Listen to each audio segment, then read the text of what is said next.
जबलपुर में बुधवार दोपहर कार शोरूम के कबाड़ गोदाम में आग लग गई। मौके पर खड़ी 5 पुरानी गाड़ियां जल गईं। एक नई गाड़ी भी चपेट में आई। घटना भेड़ाघाट थाना क्षेत्र के स्टार ऑटोमोबाइल्स की है। शोरूम भोपाल रोड पर बाईपास के पास है। फायर ब्रिगेड की 3 गाड़ियां मौके पर पहुंची हैं। दमकल विभाग द्वारा आग को बुझाने का प्रयास जारी है।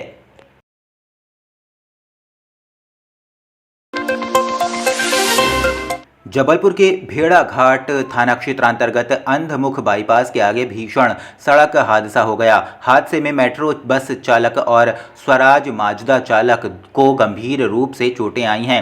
मेट्रो बस में बैठे 5 यात्रियों को भी चोटें आई हैं। स्थानीय नागरिकों के द्वारा पूरे मामले की सूचना पुलिस को दी गई, जिसके बाद भेड़ाघाट थाना पुलिस मौके पर पहुंची और घायलों को 108 की मदद से मेडिकल अस्पताल भर्ती कराया गया। देखने को मिला है, क्या ये पूरा हादसा? ये ग्राम तेवर में है, 7 वचन होटल के आगे नेशनल हाईवे में है, भोपाल रोड पे। एक सिटी बस भेड़ाघाट के लिए जा रही थी और एक ट्रक जो है ये जबलपुर तरफ मतलब कट हो रहा था। यहाँ पे क्रॉसिंग भी बनी हुई है, तो इसी के दरमियान ये बस सिटी बस में और ट्रक में टक्कर हुई है, जिसमें करीब 6 लोग घायल हुए हैं। 108 एम्बुलेंस से सभी को मेडिकल कॉलेज भेजा दिया गया है। सिटी बस का ड्राइवर और ट्रक का ड्राइवर जो है उसको चोटें आई हैं, उनको ज़्यादा चोटें आई हैं, जो अभी मेडिकल कॉलेज में इलाजरत हैं। ये घटना सुबह 10:30 बजे की है और जहाँ एक टैंकर भी खड़ा था जो किनारे पे, वो टैंकर भी इस हादसे में थोड़ा क्षतिग्रस्त हुआ है। बाकी टैंकर में किसी प्रकार का नुकसान नहीं हुआ है। बस में, सिटी बस में और जो ट्रक में है काफ़ी नुकसान भी हुआ और 6 लोग घायल भी हुए। सिटी बस में कितने पैसेंजर जो सवार थे? अभी क्लियर ये जानकारी नहीं है, लेकिन जो सडनली जो घायल हुए हैं, जो जानकारी मिली, टोटल 6 लोग हैं अभी और 2 लोग कुछ ज़्यादा चोटें हैं। दोनों ड्राइवर है, सिटी बस के ड्राइवर को भी चोट ज़्यादा है और ट्रक के ड्राइवर को भी चोट, पैरों में चोट ज़्यादा है उससे।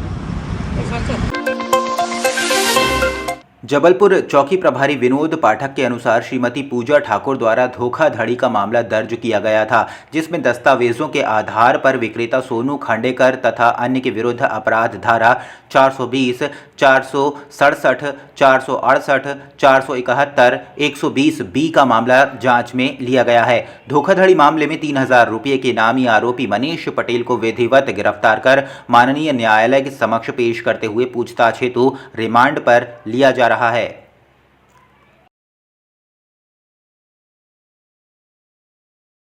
सर, एक पार्षद नेता के साथ धोखाधड़ी करने वाला 3000 का इनामी आरोपी को गिरफ्तार किया है। क्या कुछ मामला है? मनीष पटेल भूकंप कॉलोनी परसवाड़ा, थाना संजीवनी नगर, चौकी धनवंतरी नगर के रहने वाले हैं। इनके विरुद्ध अभी वर्तमान में 2024 के 2 मामले हैं, 420, 467, 68, 471, 406 के। इनके अन्य साथी 4 लोगों को माननीय न्यायालय गिरफ्तार कर प्रस्तुत किया गया है।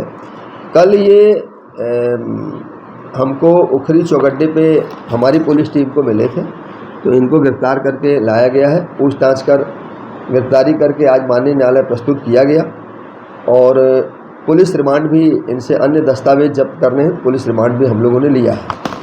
पहला अपराध 2024 का 31 जनवरी का है, जिसमें कि पंजीयक कार्यालय के उप पंजीयक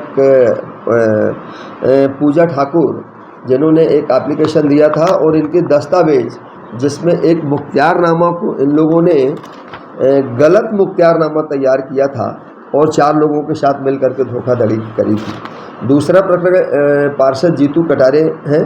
जीतू कटारे पार्षद ने ये किया था कि इनको एक भूखंड दूसरा दिखा के इनके साथ में 42 लाख रुपए की धोखाधड़ी हुई है। ये 3000 रुपये के इनामी अपराधी हैं, जिनको माननीय न्यायालय प्रस्तुत किया गया है और आज 1 दिन की पुलिस रिमांड पे। ऐसे कितने मामले कुल 9 मामले अभी तक हैं। थाना क्षेत्र में 9 मामले हैं। अन्य मामलों की इनकी सर्च और कार्रवाई की जाएगी। 4 अन्य आरोपी थे, उनके क्या? 4 अन्य आरोपी इनके, जिसमें सोनू खांडेकर और शिवम इन्हीं के साथ में रहने वाले थे और 2 लोग जो थे उनके गवाह थे।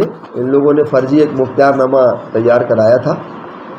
इनके पिताजी का क्या भूमिका था? इनके पिताजी ने भी ट्रांजैक्शन किया है पैसे का और पैसा लिया है जीतू कटारे से, इसलिए उनके पिताजी को भी गिरफ्तार, कमलेश पटेल जी को भी गिरफ्तार कर माननीय न्यायालय प्रस्तुत किया गया। अभी किन धाराओं में अभी इनके 420, 467, 468, 471, 406, 34 का अपराध अभी है। 2 अपराधों में आज गिरफ्तारी की गई।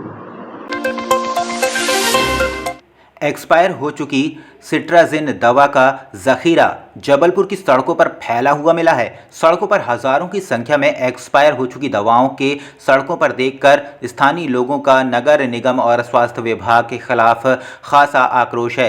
स्वास्थ्य विभाग अब जल्द ही दुकानों के स्टॉक भी जांच करेगा। सीएमएचओ का कहना है कि इस तरह से सड़क पर प्रतिबंधित दवाओं का फेंकना गलत है। इन दवाओं के उपयोग से चाहे जीव जंतु हों या फिर इंसान, उनका स्वास्थ्य खराब हो सकता है। इसलिए इस तरह से सड़कों पर इन दवाओं का फेंकना सरासर गलत है। ये खुले में दवाएं पड़ी हुई हैं और चूँकि आप CSI है इसलिए आपको सूचित किया है, जिसमें क्या कहना है आपका?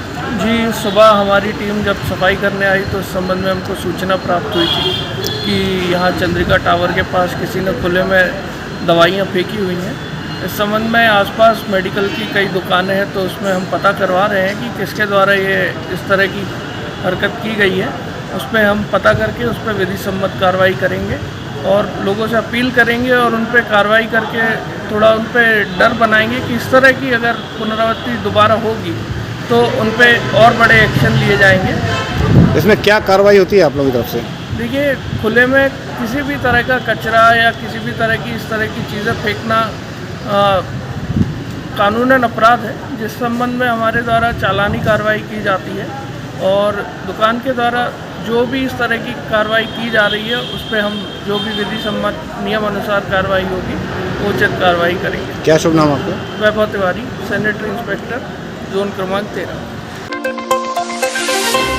जबलपुर में युवा अन्न दूत योजना के तहत बेरोजगारों को रोजगार देने के लिए प्रदेश सरकार ने युवाओं को शासकीय खाद्यान्न दुकानों में राशन पहुंचाने के लिए लोन के माध्यम से ट्रक उपलब्ध कराए थे। जबलपुर में अब इस योजना पर पालिता लगता नजर आ रहा है। युवा अन्न दूत योजना का ट्रक रास्ते में खड़े कर शासकीय राशन की चोरी करते एक वीडियो वायरल हुआ है।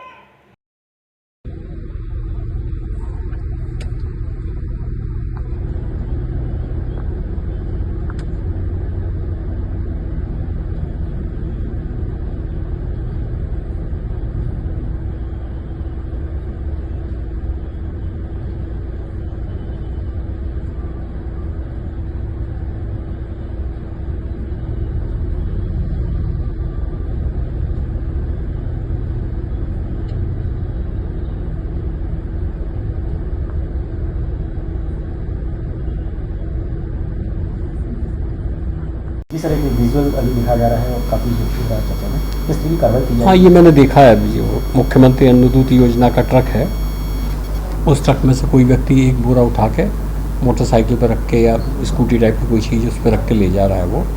और ये एलिगेशन ये है कि ये सरकारी गेहूँ जा रहा था और जिसकी चोरी की गई है।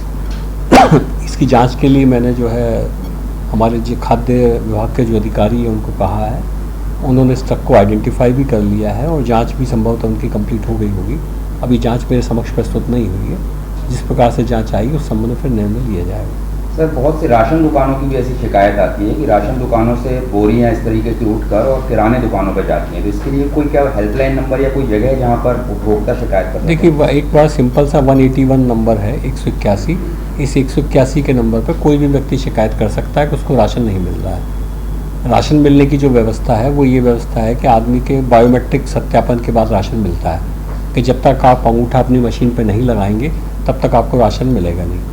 अंगूठा लगाने के बाद 3 तरह की चीज़ें हैं। सबसे पहले आवाज़ आती है कि कितने किलो का राशन जारी हो रहा है। इसके बाद एक पर्ची निकलती है कितने किलो राशन निकला है।